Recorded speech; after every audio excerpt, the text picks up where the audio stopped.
Well, Debbie is not the only one who has repeatedly told me that I need to relax a little bit and learn to read more than just deep, heavy theological books and massive historical collections. More than one of you has looked at my library downstairs and at home and thought that I should do probably a little bit more lighter reading. And I think she's hoping that once in a while I'll read an occasional novel, maybe a romance novel or two. But we've made a compromise, and my compromise has been that instead of just reading heavy theology, once in a while I try and read a biography. They are, after all, the stories of people's lives. She thinks that doesn't count. It's still a little bit too theoretical, a little bit too historical, but it works for me. I find myself, though, not quite able to relax as I read these biographies. My plan didn't work out. And the reason is that either I pick up a biography and I read a tragic life story, and I find myself getting upset and bemoaning what could have been if only this person had smartened up and gotten their life together. So I read some biographies, I work my way to the end completely frustrated, and I think, man, what a waste. If this person had only just done things right, imagine what they could have done. Or else, I pick up a biography of somebody who had their life together, and then the frustration I have is, man, I'm wasting my life. If only I could do it as well as this person could, then I'd be okay. There seems to be no winning. Either I'm in a bad biography and I get frustrated at them, or I'm in a good biography and I get frustrated at me. One of the things I found interesting, though, particularly these days, is that biographies are handling things a little bit differently. 20 years ago, when you bought a biography and read through it, you knew what to expect. You turned to page 1 and it said, Bob was born in London in 1937. And then on the last page, and he breathed his last in Calcutta in 2006. You knew what the starting and ending point were. But biographies are doing things a little bit more creatively these days. They're choosing to focus on a portion of a person's life, and sometimes that can make a big difference. If you focus on just a couple of years, if you leave out a couple of moments in their life, you can get a really different feeling for that person's life. Last week, Jacob finally came back to Bethel. He had an appointment with God. In one sense, I think that was the high point of his life. And I've often found myself thinking, wow, I wonder if the biography could have ended right there. Jacob was home. He'd finally purged his family of idolatry. They got rid of the gods and goddesses they had in the tents. He'd been reconciled with his brother Esau. He got to the grave of his surrogate grandmother, and Jacob made some peace there with his mother's death. And God had renewed the promises he'd made to Jacob earlier about his descendants and the land that would be his.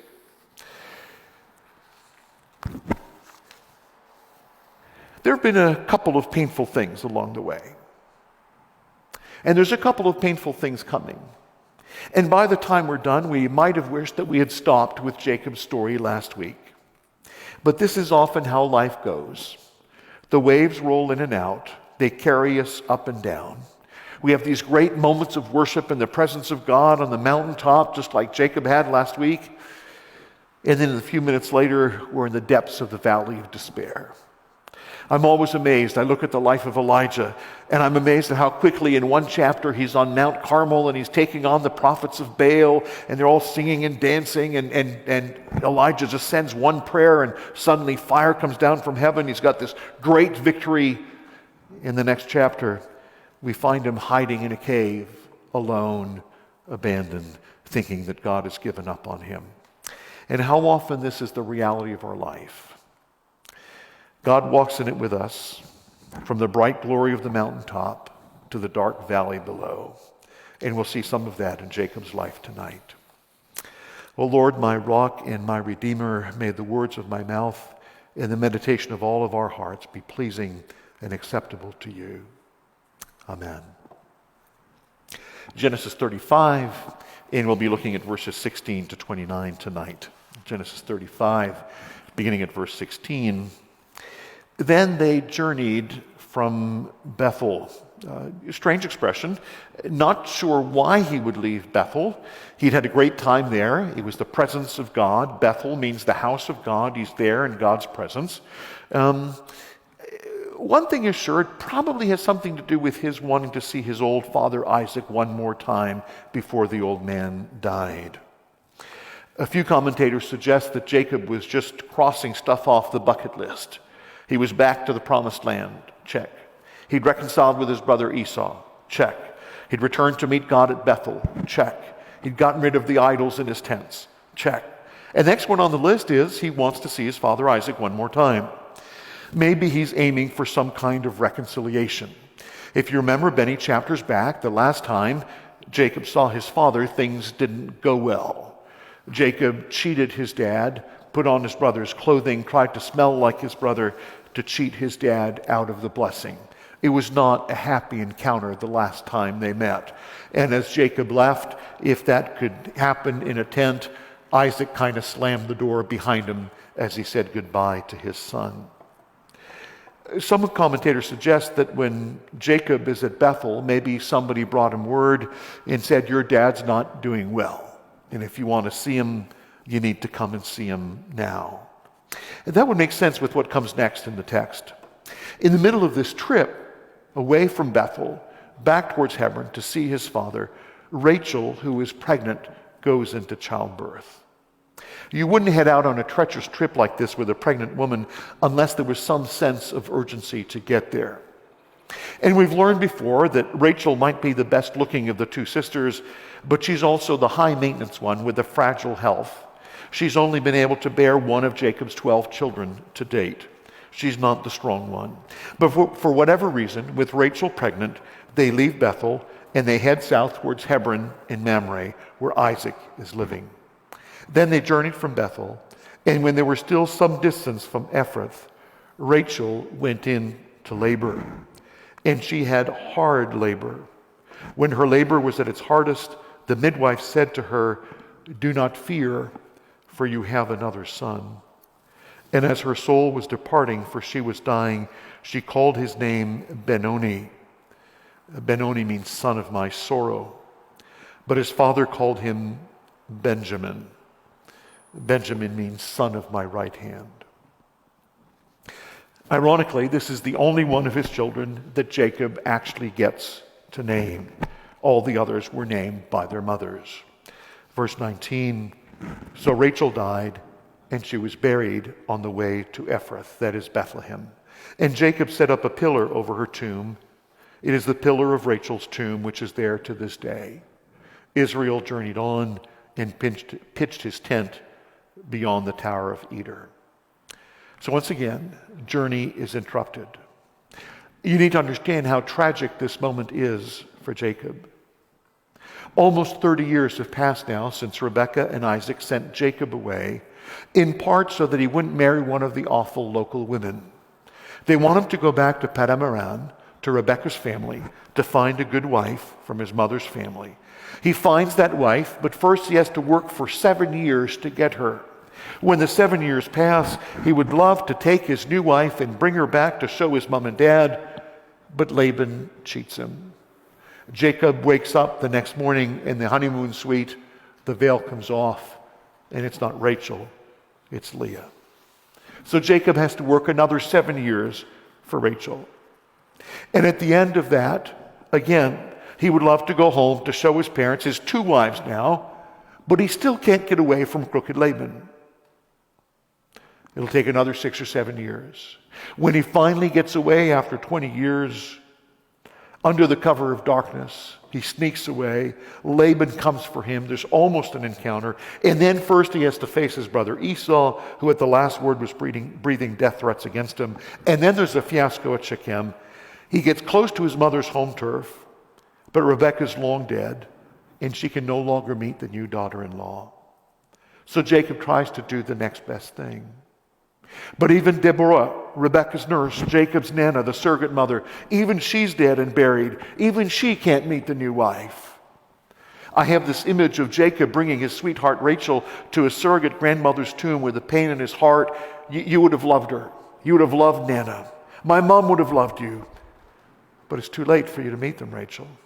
So Jacob finally gets to Bethel. He completes the round trip, almost. He meets God, fulfills his vows, but he still needs to see his old dad. And I think one of the things Jacob longs to do is to introduce his wife Rachel, his sweetheart, the love of his life, to his father.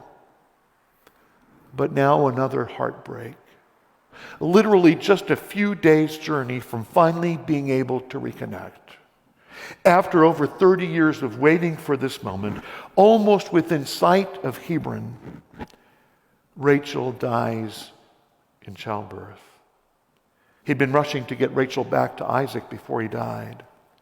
But who would have guessed that it was Rachel who would have died before Isaac? So close. And tragically, Rachel dies in childbirth.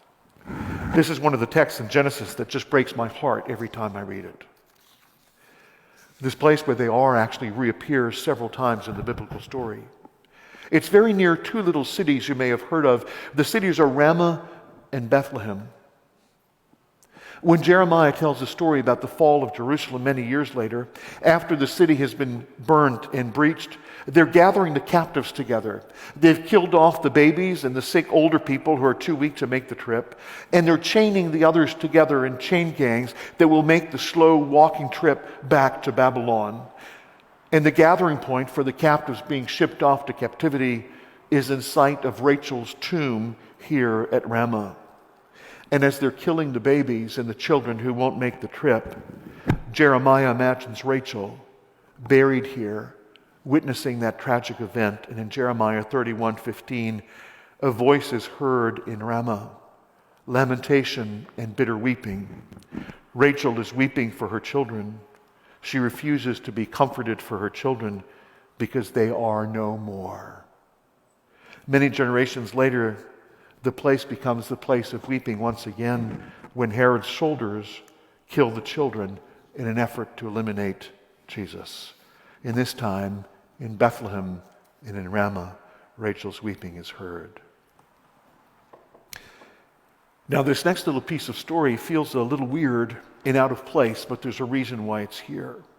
And a lot of people kind of gloss over it without realizing what's happening and the impact of what's happening here. You need to grasp this piece to lay the groundwork for what comes next, not only in the life of Jacob, but in the life of Joseph. Jacob hasn't learned anything about the kind of turmoil that's created in a family when you play favorite with your kids and with your wives. And it gets even worse when you make the mistake of polygamy. If the kids of just one wife have sibling rivalry issues, imagine the rivalry between the kids of two different wives, or three, or worse yet, 4 different wives living under the same roof. Several times already in the story, we've seen Jacob giving precedence to Rachel and to her son Joseph. In the placement of the families for protection, you remember when Jacob is approaching Esau and he lays out the children and the wives, Joseph and Rachel come last in their protected place. Even in the way Jacob describes his family, in the way Jacob seems almost completely unconcerned about Leah's daughter Dinah being violated. And now that Rachel dies, almost within sight of old Isaac, Jacob feels like it's all over. And there's hardly any point to even continue. I mean, if Isaac can't meet Rachel, my beloved wife, there's hardly any point. To which Leah and her children respond, "Excuse me, what about us? What about us? There's another wife. There's other children." And so it is that still in the time of mourning for Rachel, one of Leah's boys commits an unspeakable act of vengeance and anger, I think out of sheer frustration.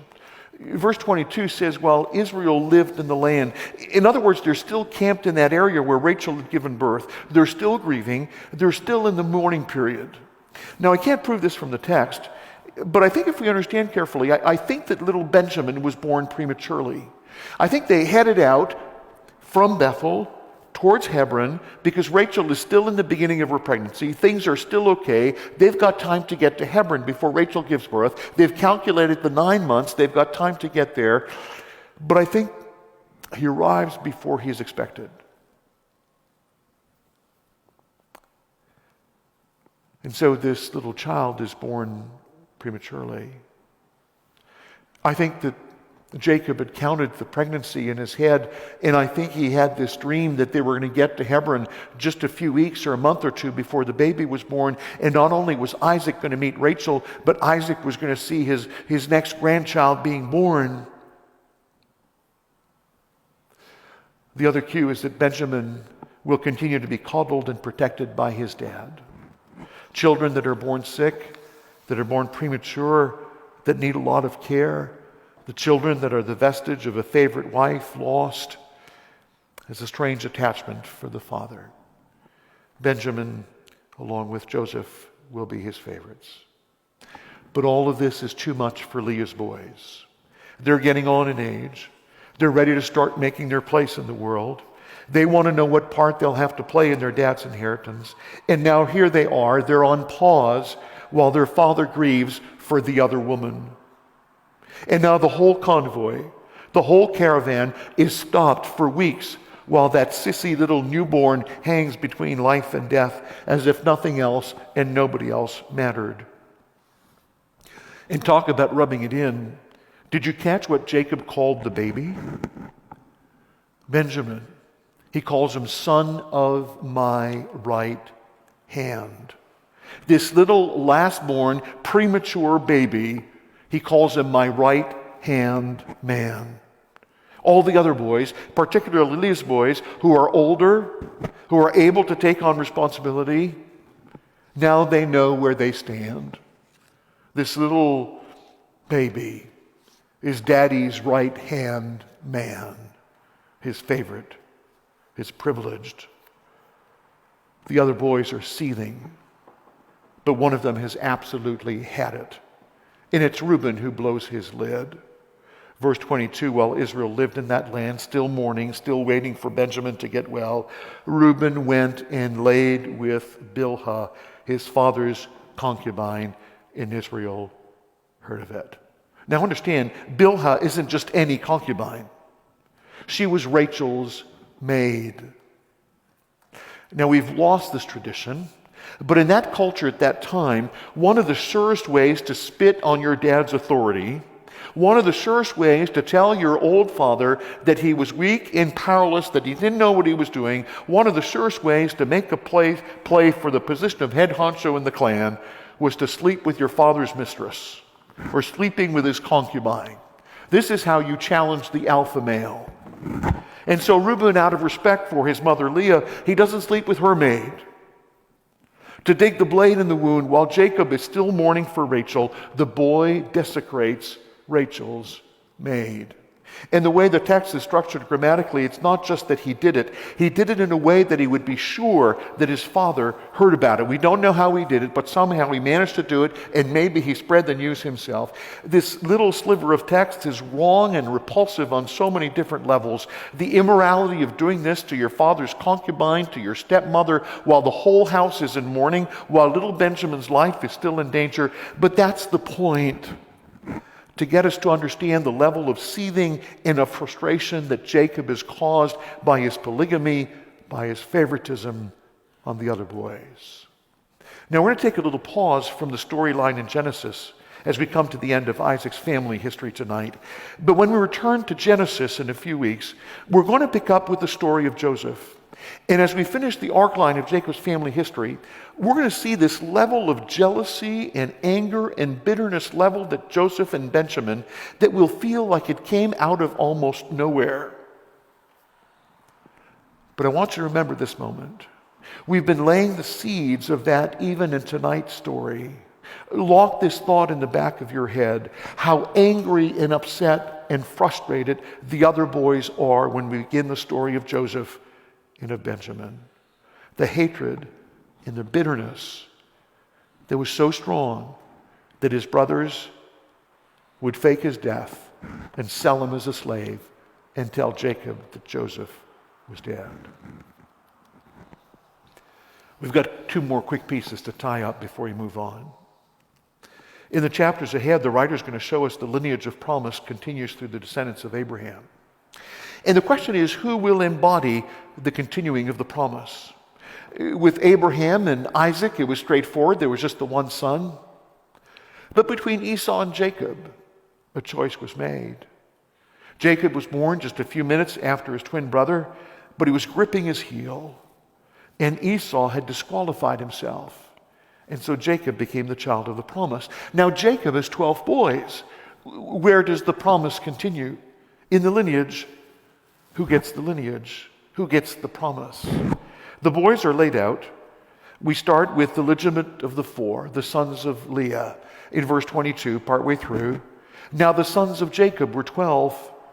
The sons of Leah, Reuben, Jacob's firstborn, Simeon, Levi, Judah, Issachar, and Zebulun. The sons of Rachel, Joseph and Benjamin. The sons of Bilhah, Rachel's servant, Dan and Naphtali. The sons of Zilpah, Leah's servant, Gad and Asher. These were the sons of Jacob who were born to him in Paddan-aram. Did you notice who's mentioned as the firstborn? Reuben is the firstborn. The promise and the lineage would have gone on to him, but he's disqualified himself.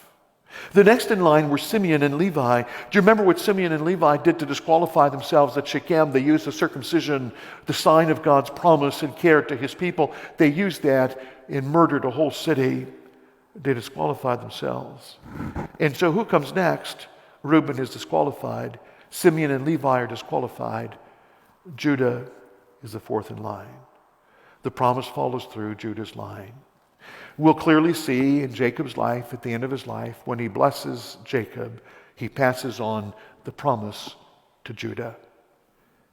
And from Judah will come King David. And from King David will come the Messiah with all the promises that will be fulfilled in him. Well, we've got one piece left. One piece to end the storyline of Isaac. We find him not in the same spot that we left him the last night when Jacob had run away from home. We think that sometime after Rebekah had died, old and blind by that point, Isaac is asked to be led to the point that would have felt like the closest thing to home. Many years before, when Abraham had lost his sweet wife Sarah, he'd bought the first piece of property that his family would own in the Promised Land. It was a field with a cave, in the cave where he would bury his sweetheart Sarah. When Abraham died, he was buried in the same cave as well. Isaac now feels that his time has come. He makes his way to the cave, to the field at Machpelah.